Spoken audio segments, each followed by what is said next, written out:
Water Dream War. A region of pointless frolicking and endless pleasure.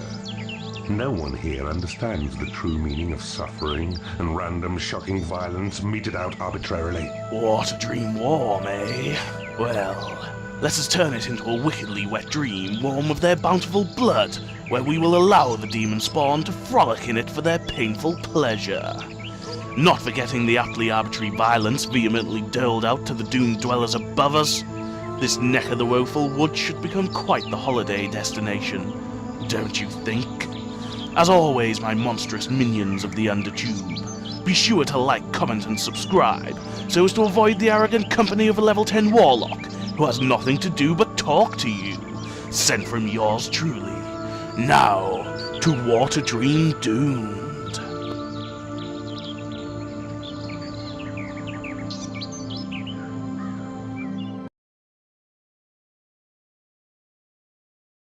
Have I mentioned that the joltingly jaunty angle at which I always manifest is manifestly infuriating? No? Well, this particularly irksome feature can be swiftly negated by pressing M, which will bring the map up. Immediately closing the map will give you a much more obsessive-compulsive disorder-friendly view, with which to embark upon some more boringly basic building work. However, for once we are heading straight for the putrid portal and the giddiness-inducing gold. I have spoken to the soothsayers of our savagely incandescent ilk, and they see times ahead where we will be faced with such situations. Situations forced upon us by the holy, ancient arrangements of the angelic ancestors of the Avatar. Oh wait, what's this? I'm being told more as we converse, minion. Bah! I'm all too aware of that, my negligent narrator. But I've also been told I've said too much, human. What have I done? I have built a lair and I'm building a treasury. That is what I've done, you men in black. Now leave my dank dungeon. Politics, human, is the most evil thing of them all, which is why I love it. But let us not get ahead of ourselves. Power must be progressively procured before the longest-standing edifice of evil can be tackled, and reduced to a crumbled detritus of ruinment before a new ensembler of enlightened evil. Speaking of such evolution, it is time to expand somewhat in anticipation for one of the more evolved emanations of evil from the underworld, for soon a library will be made available to us.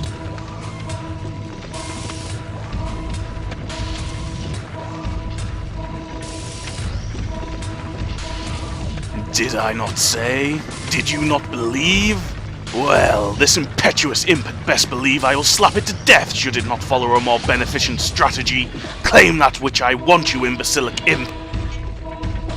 Now that comedic debacle, not quite unlike 2 British NHS IT overhauls, is complete. Quite unlike 2 British NHS IT overhauls. It is time to build ourselves a library, so as to lure in the luridly lucid warlock. The scholar of savage knowledge, his knack for devising devilishly devious spells and runes, is an essential requisite for any evil eminence on the campaign trail. But now, back to slapping the not-so-smurf-like serfs. At this point, I shall point out that, like all resource-driven real-time strategy campaigns, that should you run out of gold, then it will break your economy. In our domain of dungeons, this means you will have to stop your evil machinations to deal with it.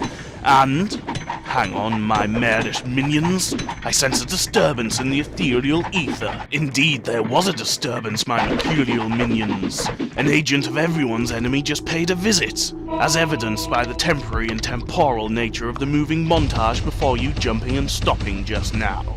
It would seem my words of wonder from earlier have ruffled a few feathers from on low, and unwarranted attention has been solicited my way.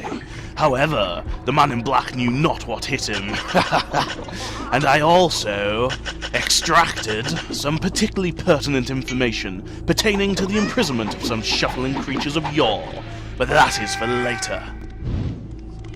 Nor will this warlock know what hit him. As with all creatures and their activities, feel free to surreptitiously slap them from time to time so as to increase their anally academic endeavours, especially given their sequedraous nature.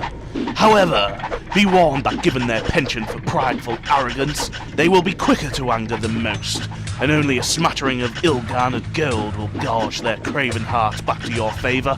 Now for well-garnered gold to be gold well spent as we expand our dungeon's capacity to cater for our creatures and their capability to be culpable in the meting out of seriously shocking and adamantly arbitrary violence against the overly zealous zeros of this laughable land of puerile pissants. You may ponder as to where this tunnel might wander, my wayward minions.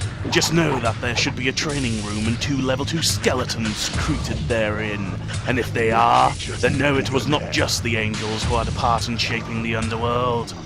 What's this? Once again, I am being informed that I speak too much yet slaughter too little. Well, who am I to blame when the zeros of this realm are so reticent to present themselves?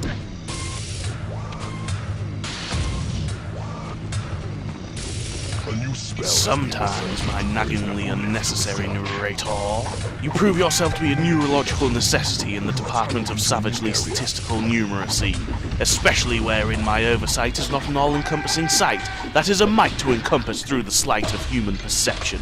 Not that I'm the zeitgeist of the 4th dimension, I'm more an anthropomorphic personification of some particularly black rock. Oh wait, I'm saying too much again. In other news, the haste spell hath been researched by our recalcitrant researchers. As the name suggests, it allows us to speed up our creatures in the same way an imp does at level 3, among a few other critters. If you wish to increase the rate at which a creature does something, and that creature cannot cast haste upon themselves, then it is an essential spell. However, for maximum effect, you should also slap your speeded creatures so as to stack the speed bonus granted through such physical motivation. Allow me to demonstrate on our newly acquired and demonstrably dead skeletons and worryingly wizened warlock.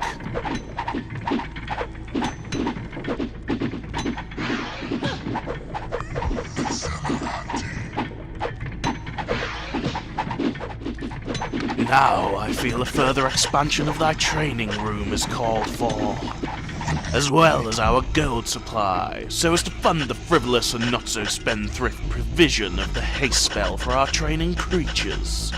If those underwhelming zeros don't get here soon, they will find themselves presented with creatures of a disposition worthy of guarding the 7th circle of hell. How very disappointing of them. The meager amount of respect I had for them just dissipated in a cloud of decay and deprecation.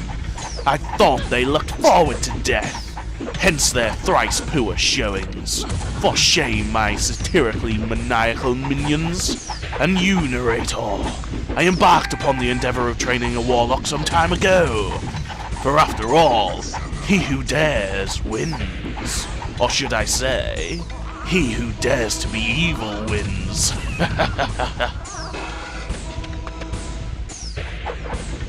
I notice 2 things, my methodical minions. First, there is a group of creatures in the ancient training room that is in need of some dire motivation.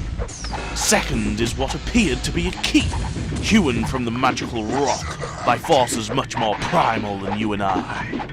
Not that I'm saying you don't look positively primeval human. I believe my great-granddad first decided to posthumously rock that antiquated look you have for his death day almost 2 millennia ago. Meow. I would beg forgiveness, minion, but what do you expect from a depraved dungeon keeper as he grows ever more impatient for the doomed digging of dwarven diggers? If they will not bring meek battle to my dungeon, then I will bring biblical apocalypse to their keep. Ha ha! But what's this? Telepathic thought projection hurriedly luring them to their projected doom? How very understanding of them.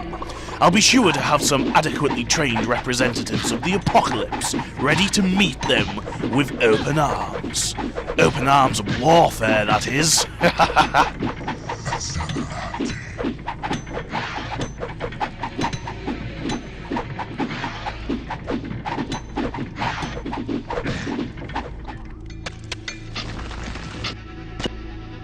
Come to me, dwarfs.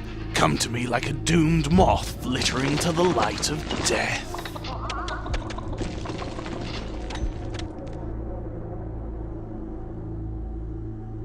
It is payday. Indeed it is.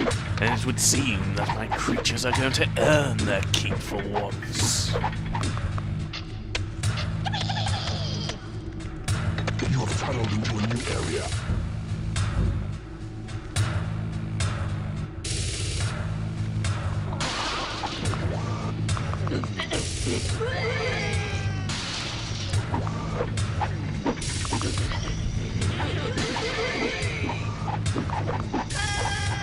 Battle is nearly upon us. I cannot wait much longer. Time to show them the bare bones of the apocalypse. That was depressingly easy as ever.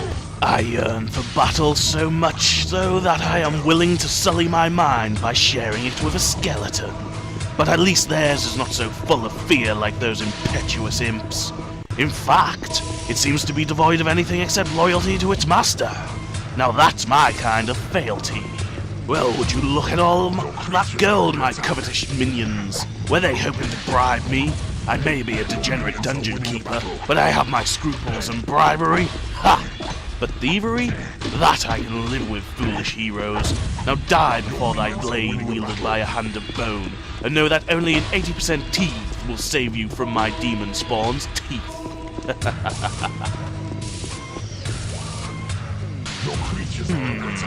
These dastardly dwarfs dare to enter my dungeon proper? Well, I feel it only fitting that they fall fighting the malignant mandibles of our brazen beetles, just like those fallen fools from the first defiled land of Branahawk.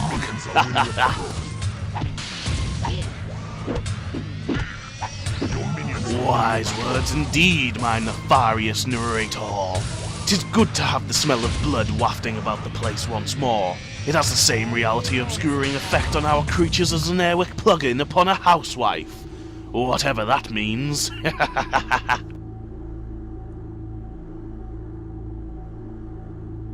Time to explore this watery passage. What is this foolhardy tomfoolery, you foolish flies? I will not have you holding hands like two small schoolgirls going to the toilet as you go to explore. If you fall, you will provide room for much hardier creatures.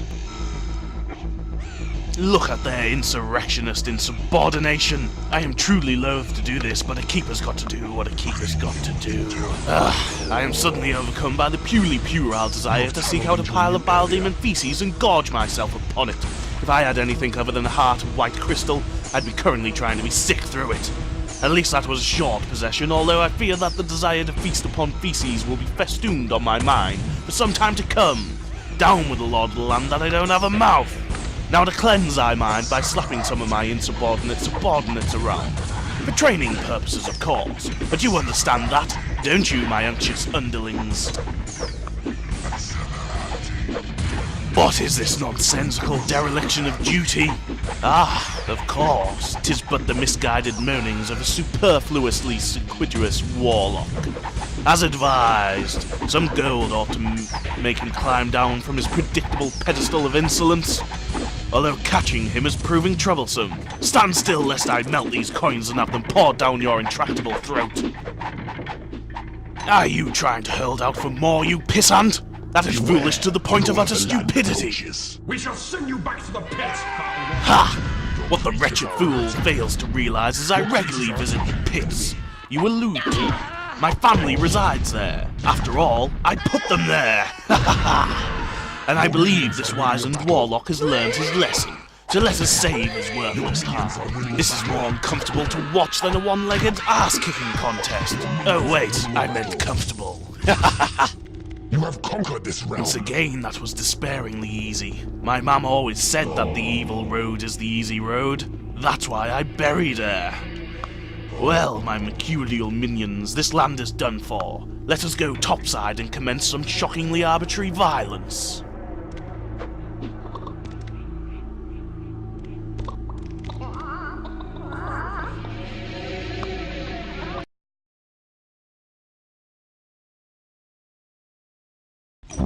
is dread. This place now has a proper name because of what you did here. There is a healthy disrespect for life, and you'll be amused to hear that cannibalism has gained a strong foothold amongst the ragged inhabitants. Most pleasing, my nihilistic narrator.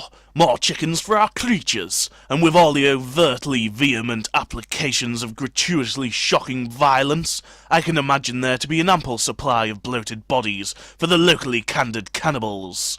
Do you see the benefits of evil local authority? Of course you do. You see it every day, don't you, human? But no, I also bring efficiency to the evil recipe of local authority.